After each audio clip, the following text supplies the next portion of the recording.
안녕하세요. 교육진담 입시 무엇이든 물어보세요 시간입니다. 좀 전에도 얘기했지만 그 등산에 8단계가 있대요. 누가 옆에서 끌고 산에 가자. 그러면 마트에서 등산 하나 사. 이게 1단계고요. 몇 번 가다 보면은 이 등산화가 미끄러진대요. 그럼 좋은 등산화를 사야겠네. 그렇지. 네. 등산화가 좋은 등산화 사야 돼요. 그게 한 2단계쯤 되고요. 그 단계를 걷고 나면 스틱이 필요하답니다. 이게 네 발로 가는데 원래 나뭇가지 이렇게 하나 뚝 끊어갖고 다니는 거 아니에요? 제가 요즘 산에 좀 다니니까 제가 요즘 3단계에 진입하려고 스틱을 사야 돼? 뭐 이런 거예요 지금. 등산에도 장비병이 있구나. 장비병 있습니다. 세상에 모든 것에 장비병이 다 있습니다. 저는 정말 근데 이 골프와 등산을 놓고 보면 저는 이 골프 장비병에 대해서는 전혀 제로거든요. 친구가 준 거 그냥 그대로 들고 다니거든요. 1년 동안. 근데 등산은 장비병이 생기기 시작합니다. 스틱 살 거예요. 3단계 진입입니다. 오늘 북한산에 수문벽 갔는데 아마 청취자분들 혹시 그 단풍 구경 못 하셨으면은 한번 그 공지사항에 올려드려야 되나 이 사진을? 이런 생각이 있습니다. 너무 예뻐요. 산에 안 올라가면 못 보는 게 있대요. 그래서 세상에 모든 전문가들이 있구나라는 어떤 생각을 했습니다. 사람들도 많고 막 어떤 그런 분위기 좋았는데요. 자, 저희가 오늘은 조금 이례적인 형태의 어떠한 그 정책적인 변화가 나왔죠. 문재인 대통령님께서 정시 40% 이상으로 좀 늘려라, 정시 비율을 좀 늘려라라는 어떠한 주문을 했고, 그런 어떠한 내용들이 정책적으로 좀 강한 드라이브가 걸리면서 두 가지의 어떤 정책적인 측면이 나오고 있는 것 같아요. 하나는 정시 인원을 좀 늘리는 거, 그 다음에 또 하나는 2025년 고교학점제가 전면 시행이잖아요. 거기에 맞춰서 외고 자사고 국제고를 일반고로 그냥 일괄 전환해라, 이렇게 강력한 좀 드라이브를 걸었어요. 그래서 이 부분들에 대해서 중등 어머님들 같은 경우, 그다음에 고1 어머님들 같은 경우 굉장히 관심사가 많으실 것 같아요. 그래서 오늘은 그 부분에 대해서 죄송합니다. 이야기하는 시간을 갖도록 하겠습니다. 피터쌤 한번 생각 말씀해 주시죠.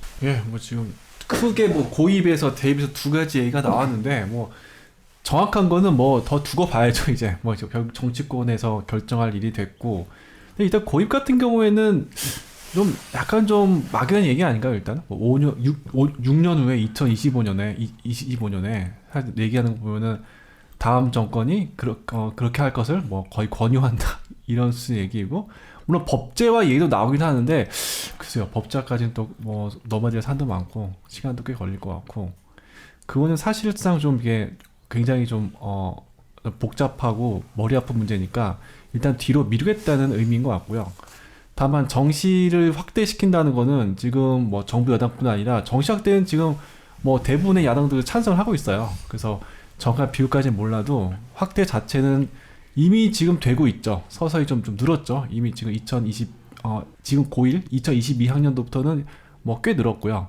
지금 중학생들은 더 늘 가능성은 충분히 있어. 네, 혼쌤 어떻게 생각하세요? 웃긴다고 생각합니다. 그 말 할 줄 알았어요. 그쵸? 아니 좀 웃겼어요 진짜로. 검찰총장님한테 가서 얘기하셔야지. 갑자기 기사가 나오는 걸 보고는 이거 뭐지? 이런 약간 정치적 모르겠어요. 이제 교육적으로는 웃긴다. 정치적으로는 이거 별로 좋은 수 아닌 것 같은데 라는 생각이 좀 들었는데, 웃긴다는 생각이 들었던 게 뭐냐면 정시 얘기, 그러니까 정시 수시 아직 우리가 그러니까 지금 현 고1 애들이 3학년 됐을 때 시스템 자체가 지금 좀 다르잖아요. 네. 근데 그거 아직 시행이 안 됐단 말이에요, 정확하게. 네. 근데 그게 뭐가 정확하게 시행이 안 되는 상태에서 또 바꿔버리겠다라는 얘기를 해버리면 이게 우리는 어떤 교육 정책이 좋은 건지 검증도 안 된 상태로 그냥 하나의 교육 정책은 흘려보내는 상황이 된단 말이죠. 근데 이거를 왜 이렇게 발표를 했는지 저는 잘 이해를 못 하겠어요. 그러니까 이게 저는 정시를 늘리는 일단 정시를 늘리고 수시를 줄이고 늘리고 하는 것이 저 스스로는 수시 쪽을 늘리고 보완책을 만들어내는 게 좋다고는 생각을 하는데 뭐 어쨌든 교육 정책, 교육 당국에서 충분히 논의를 거치고 그 이쪽을 늘리는 편이 좋겠다라는 판단이 들어서 그렇게 늘리는 거라면 저는 그럴 수 있다고 생각해요. 근데 이게 하루 이틀 사이에 갑자기 뭔가 정책이 휙휙 뒤바뀌어 버리는 인상을 줘 버리니까 이게 이제 사람들한테 비판이 나오는 부분도 그 부분인 것 같아요. 교육에 대해서 뭔가 계획이 있는 건가? 이런 식의 얘기가 나오기 시작하면 사실 교육 정책이 흔들리기 시작하면은 그 불안감이 학부모들한테 온단 말이에요. 그러다 보니까 당장에 나오는 얘기가 되게 어이없게 나오는 얘기가 뭐냐면 중3 학부모들이 고등학교를 혹시 다르게 가야 되는 거 아닐까요? 이런 얘기를 하기 시작해요. 그러니까 실제 아무런 영향이 없는 학부모들한테까지 그런 얘기들이 막 가기 시작하면 이게 사실상 어떤 사람들의 의도에 의해서 움직이는 교육이 만들어질 수도 있다는 생각이 들어서 저는 이게 별로 좋은 방식이 아닌 것 같아요. 뭐 입시적으로는 학부모들 입장에서는 정시 비율이 늘면 면학 분위기가 좋은 그렇죠. 학교에 가겠다. 그리고 어차피 자사고 외고나 이런 그 선발된 형태의 학교들은 2025년까지 유지가 될 거니 무조건 그런 학교에 보내겠다. 뭐 이런 어떤 생각을 하실 가능성이 높고요. 저는 뭐 오늘 이 방송에서는 정치적인 부분들에 대한 이야기는 좀 삼가할 겁니다. 삼가하는데 되게 속상했습니다. 속상한 게 서초동에서 시작된 것이 교육으로 왔구나. 그래서 뭐 비유적으로 얘기하면은 네이마르가 바르셀로나에서 파리 생제르맹으로 떠나면서 쿠티뉴를 샀거든요. 아니 본인만 아는 비유를 자꾸 해. 그 나만 아는 비유를 들어야죠. 그래야지 되는 거예요. 이게 네이마르라는 축구 선수가 있습니다, 청취자분들. 바르셀로나의 그 유명한 축구 선수인데요. 그 바르셀로나의 유명한 그 MSN을 만들던 네이마르가 파리 생제르맹으로 떠나니까 바르셀로나가 이 패닉에 빠집니다. 어떡하지? 그래가지고 리버풀에 쿠티뉴라는 사람을 사는데 많은 사람들이 그랬습니다. 쿠티뉴와 덴벨레 갖고는 안 돼. 라고 얘기를 했는데 어쨌든 패닉바이라고 우리가 흔히 이야기하거든요. 그러니까는 누가 떠나고 나면 패닉에 빠져서 막 필요 없는 사람을 사는 것을 우리가 흔히 패닉바이라고 얘기하는데요. 프로스포츠 세계에서 이번에 교육 부분을 보면서 조금 그런 느낌이 나서 패닉바이의 어떤 느낌이 나서 되게 속상했습니다. 그러니까 이거는 너무 짠하다. 그러니까 저는 개인적인 정치적 성향, 제 정치적 성향과 어떤 지지하는 내용을 놓고 봤을 때는 매우 속상했다라는 생각이 좀 들었습니다. 그래서 그만큼 어쨌든 현 정국을 타개하기 위한 어떠한 정치적인 관점이 필요했구나라고 저는 생각을 들었는데, 그렇기 때문에 이제 제가 냉정한 시각으로 한번 분석을 해본다면 과연 정시 확대에 대해서 대학들이 어느 정도까지 받아줄 것이냐에 대한 문제가 만들어질 것 같고요. 그다음에 대학들이 정시 확대를 우리가 흔히 예를 들어서 40% 선으로 주요 대학이 늘린다라고 했을 때 가장 중요한 건 서울대거든요. 아니 서울대에서 그래서 바로 반응 나오잖아요. 네. 40%? 바로 반응 나오잖아요. 그럼 우리 면접. 네, 면접 이렇게 나오거든요. 네, 우리는 그러면은 그대로는 못한다. 40%를 하게 되면 우리 바로 면접을 본다라는 거고, 그 면접을 본다라고 하는 것은 이제 전공 적합성을 본다는 거거든요. 그러니까 서울대는 어떠한 경우가 있다 할지라도 전공 적합성을 포기하지 않으니까. 그러니까 결론적으로는 수시 정시의 통합형 형태, 학종과 어떤 정시가 지금은 완벽히 분리되어 있었는데, 그래서 정시형 인간과 수시형 인간, 정시형 학생과 수시형 학생을 나눠서 준비하면 되는 거였는데, 아마 앞으로는 예를 들어서 기계공학과를 가는데 면접이 물리2 문제가 나올 텐데 물리2를 공부하지 않고 정시에서 지구과학을 공부한다고 해서 서울대 기계공학과에 갈 수는 없게 만들 거란 말이죠. 서울대학교가 현재의 정시 제도가 40%라고 얘기한다면. 그렇기 때문에 입시가 단순해지는 게 아니라 상당히 복잡해질 가능성이 있는 거고, 대학들이 원하는 방향대로 대학들은 끌고 갈 거기 때문에 그런 맥락으로 놓고 본다라고 했을 때는 사교육이 조금 증가하지 않을까, 이런 어떤 생각이 좀 들어요. 학원들은 만세를 부르고 있지 않을까. 그렇겠죠. 이런 생각을 좀 해서, 또 그것도 좀 이렇게 비윗장이 거슬리면서 속상했다라는. 제가 왜 그래요? 저도 하면서 막 비윗장이 거슬렸어요. 솔직히 말을 하면 좋아하는 꼴을 보기가 싫어요. 너도 좋잖아. 근데 모르겠어라는 거죠. 이게 뭔가 제가 인지 부조화로 살고 있는 것 같아요.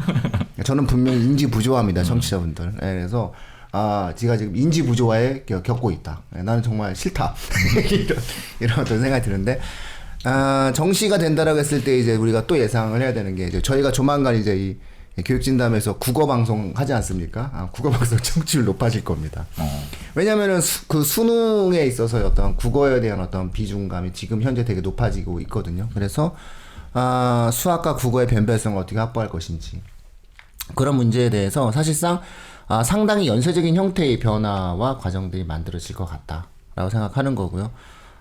교육에 있어서의 어떠한 커다란 변화, 즉 우수한 학생들을 뽑고자 하는 대학의 열망, 그리고 그러한 우수한 대학에 들어가서 교육적 직위를 가지고 학벌이라는 직위를 가지고 한국 사회에서의 영향력 있는 삶을 살고자 하는 사람들의 욕망, 이 욕망의 근본이 사라지지 않는 한 결국은 이 문제 해결되지 않을 수밖에 없고 제도와 정치 하나로 문제를 해결할 수 있다는 것이 너무나 넌센스적인 어떤 과정이다라고 좀 보여지면서 갑자기 그 화이트헤드의 잘못 넣어준 구체성의 오류가 떠오르는 제가 오늘 정말 저만 아는 말 얘기 막 하죠. 그러게요. 이런 때 쓰는 말이 이제 패닉입니다, 청취자분들. 네, 이런 겁니다. 그래서 아니 하나의 복잡한 세상의 복잡한 문제를 단순한 정책 하나로 해결하려고 하면 일단 정책적인 효과가 볼 수는 없는데 근데 이게 묘한 게 지지하는 사람들이 많아요.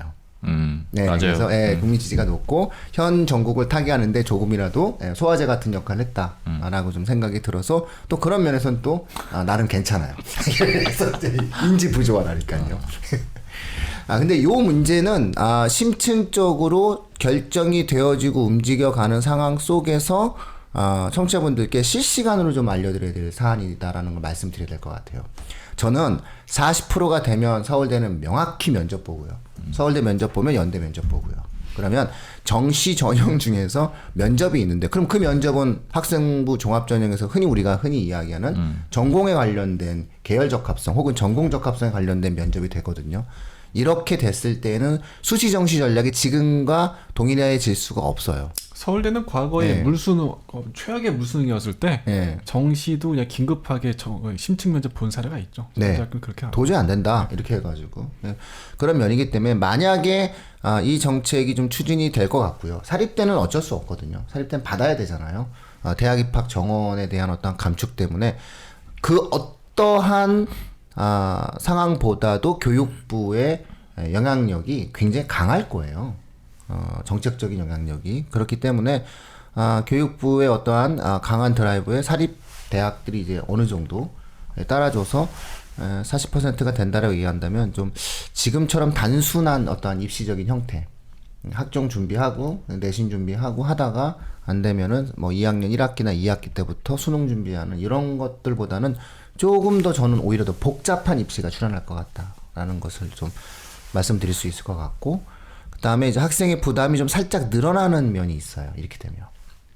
왜 늘어나냐면은, 정시 준비를 안 할 수 없거든요. 이렇게 되면. 40%니까. 그러면은 40%의 어떠한 정시 준비라는 것은 수능 준비인 것이고, 그러면 이제 수능과 학종을 동시 준비해야 되는 상황이 만들어지게 되겠죠. 그러면 고등학교들 같은 경우 명확하게 입시 위주의 고등학교의 경우에는 내신을 수능 위주로 내버릴 가능성이 있어요. 그렇게 됐을 때는 학교별 편차가 좀 더 생기게 될 가능성이 있고요. 그러니까 이런 것들 때문에 또 역시 내려오다 보면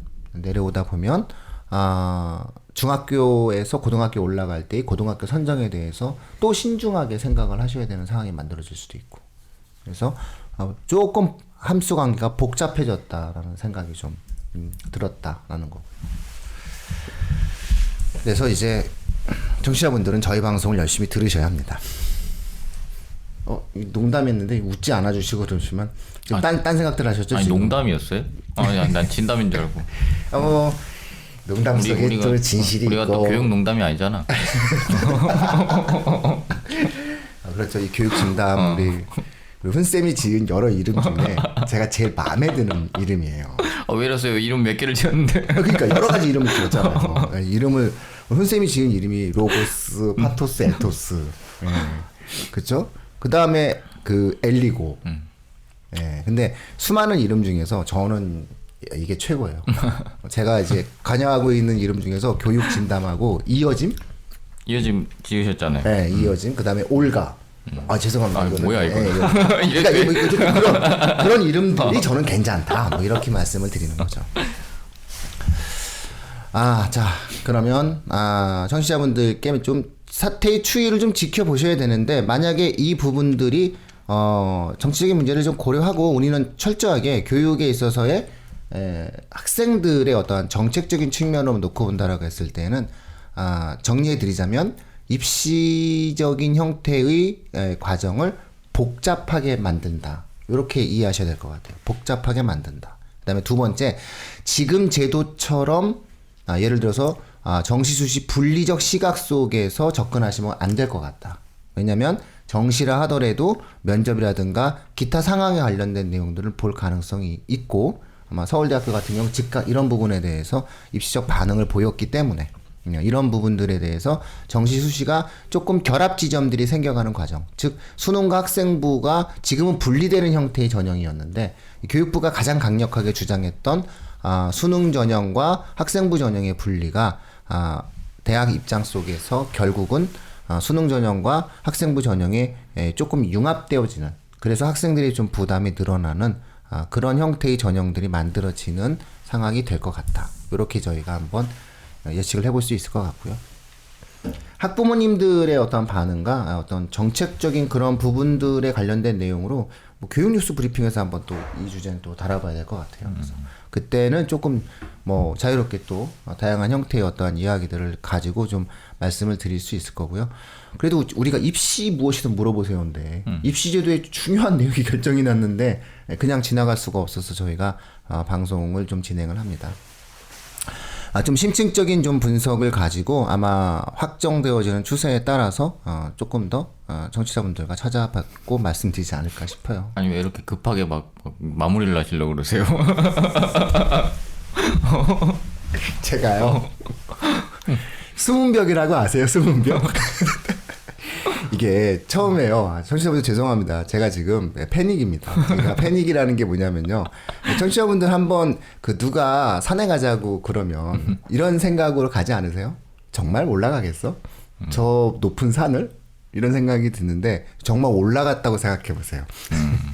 그러면 바위를 타는데 제가 겁이 좀 많잖아요. 그래서 네 발로 좀 타고 들어왔어요.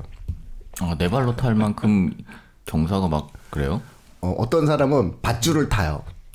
밧줄을 타고 올라가는 걸 밑에서 보면서 우리는 네 발로 옆으로 가요. 그래서 장갑을 제가 그냥 날씨가 추워서 끼고 갔는데 장갑을 안 끼고 갔으면 손이 다 까졌을 상황? 이런 상황이. 근데 중요한 게 뭔지 아세요? 사람들이 너무 많아서요. 줄을 서서 있습니다. 저 산에 줄 서 보신 적 있어요? 올라가려고 줄을 서 있어요. 무슨 교통 체증 생긴 것처럼 사람들이 이렇게 딱 못 올라가고 서 있어요. 한 1시간 정도? 30분 정도? 서 있더라고요. 그래서 제가 새로운 세상을 봤어요. 그래서 그게 좀 즐거워가지고 그나마 이렇게 패닉이 정리가 됐다고 볼 수가 있고요. 그러면 조금 더 그 이야기를 좀 이어가자고요. 아니 얘기를 더 하시라고 그러는 게 아니라 갑자기 막 얘기가 막 하시다가 갑자기 정리를 하려고 그래갖고 이게 이래도 되나? 근데 이제 정치자분들하고 우리 이제 얘기를 하다 보면은 이제 막 청취자분들 겁나잖아요. 겁나고 이게 뭐지? 라고 생각을 하는데 저는 항상 어떤 제도가 발표가 됐을 때 학부모 입장에서 해석을 해줘야 되거든요. 정책에 대한 문제가 나올 때. 그럴 때 제가 항상 생각하는 게 뭐냐면은 자녀의 입시에는 이렇게 반응되어집니다를 말해주는 것이 저희 교육진담에 입시 무엇이든 물어보세요 방송이 해야 될 일이라고 생각하거든요. 제가 정치평론가나 교육평론가는 아니잖아요, 우리가. 그러니까는 아까 제가 얘기를 해드려도 비유적으로 얘기를 해야 되는 거지 그걸 갖다 얘기할 수가 없는 거거든요. 항상 이 원칙은 지킬 건데 중요한 거는 그러면 이 제도가 실현됐을 때 이 제도가 실현됐을 때 학부모님들 입장에서 자녀의 입시 제도가 어떻게 바뀔 것이냐라고 하는 그런 부분들에 대해서는 저희가 아까 두 가지 말씀을 계속 반복적으로 드린 거예요. 그래서 어찌 본다면은 반복해드려야 되거든요. 자꾸 반복해주지 않으면 헷갈려 하세요. 왜냐면 당장 이것도 있어요. 지금 입시는 정시수시가 상당 부분 구분되었어요. 그렇죠? 피터쌤 그렇잖아요? 그렇죠. 네, 그래서 정시 준비하는 아이들, 수시 준비하는 아이들 고등학교 나름 갈려져요. 그렇죠. 정시파, 수시파가. 그러다가 2학년 때 이제 어느 정도 감을 잡고 움직인단 말이에요. 그러니까 이것이 또 익숙하단 말이에요. 또 오히려 이제 이게 익숙해진 거예요. 몇 년 전 입시는 정시수시 구분이 별로 없는 입시였죠. 누구나 다 그냥 혼재된 형태 속에서 수능 준비도 하고 내신 준비도 하고 이랬었단 말이에요. 근데 최근 들어서 수능과 어떤 수시가 그다음에 학생부 종합전형이 상당 부분 구분되어 가는 그런 그 고등학교의 어떤 추세가 있었고 이것이 학생들의 부담을 상당히 덜어준 것 또한 사실이거든요. 그런데 저는 그래서 요 시대가 끝나가는 거 아니냐라고 조심스럽게 말씀을 드리는 거예요. 그래서 40% 정도로 늘리면 무조건 정시 인원을 그 정도로 하게 되면 현 수능 제도화에서 주요 대학이 우리가 흔히 이야기하는 10위권 대학은 정시에서 뭔가 손을 대려고 한다는 거죠. 그래서 정시에 손을 대려고 하는 게 이게 서울대가 그렇게 급작스러운 반응을 한 게 뭐냐면은 이 상황에서의 40%를 가지고 정시 40%의 인원을 뽑는다라고 했을 때 현행 수능 제도를 놓고 본다라고 했을 땐 아주 노골적으로 말씀드리면 서울대 입장에서는 연고대, 서강대, 성대와 차별성 있는 학생을 뽑을 수가 없어요. 그러면은 혹시 수능을 어렵게 내면 어때요?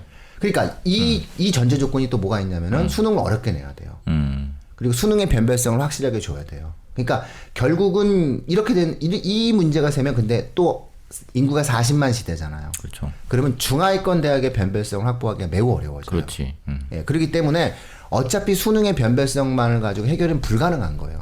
그러니까는 이제 예를 들어서 서울대, 연대, 고대, 뭐 서강대, 성대 우리가 흔히 이야기하는 대로 줄 세우기식의 어떠한 상위권 대학의 입시가 치러지는 데 있어서 예를 들어서 다 맞거나 하나 틀리거나 두 개 틀리거나 세 개 틀리거나 네 개 틀리거나 그러면 예를 들어서 두 개 틀린 애가 서울대까지 가고 세 개 틀린 애가 연대 가고 네 개 틀린 애가 고대 가고 그러면 말도 안 되는 거지. 여기서 이렇게 생각해야 되는 거예요. 문제는 뭐냐면 그럼 두 개 틀린 애와 세 개 틀린 애가 그토록 거대한 차이가 있어야 되느냐는 거죠.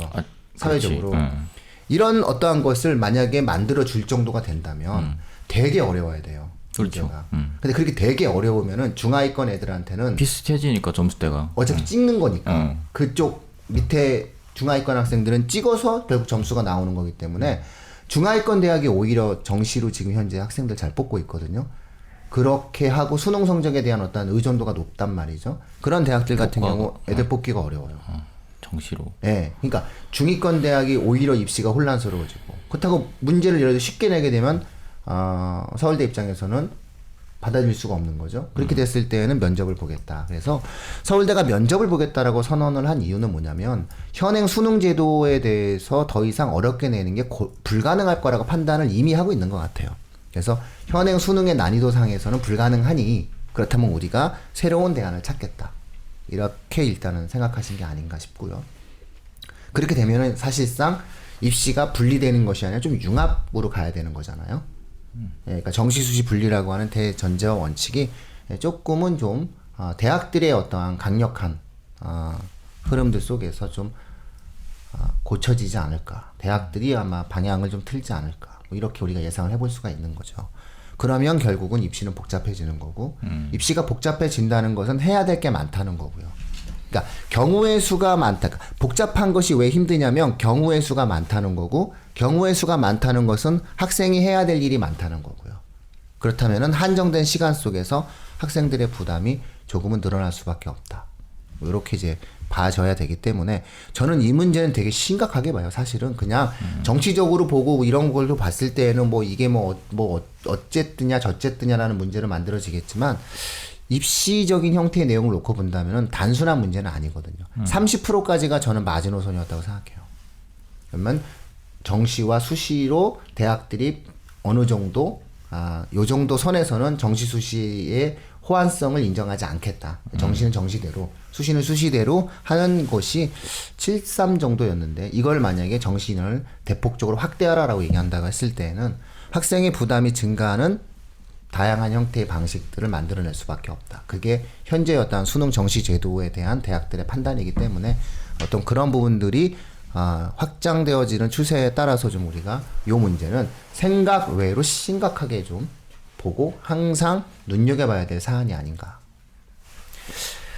자, 그리고 학부모님들이라든가 어떤 정치적, 정책적인 그런 부분들에 대해서는 뉴스 브리핑 시간에도 또 한번 다뤄보고요. 그래서 요 주제에 대해서는 조금 더 언론에 보도되어지는 흐름들을 가지고 또 추가적으로 또 한번 방송을 하지 않으면 안 되는. 왜냐면 이거는 거대한 또 입시 제도 근간에 대한 변화가 생긴 거기 때문에요. 청취자분들께 오늘은 소개를 해드리는 그런 어떤 시간으로 이해를 해주시면 좋을 것 같습니다. 자꾸 쳐다보니까 제가 민망해가지고. 왜요? 예, 청취자분들, 예, 오늘은 좀 이 정도로 저희가 마쳐야 될 것 같습니다. 또 다른 어떠한 내용도 있으면요, 추가 방송할 거 약속드리고요. 오늘 교육진담 입시 무엇이든 물어보세요는 여기서 마치도록 하겠습니다. 고맙습니다. 감사합니다.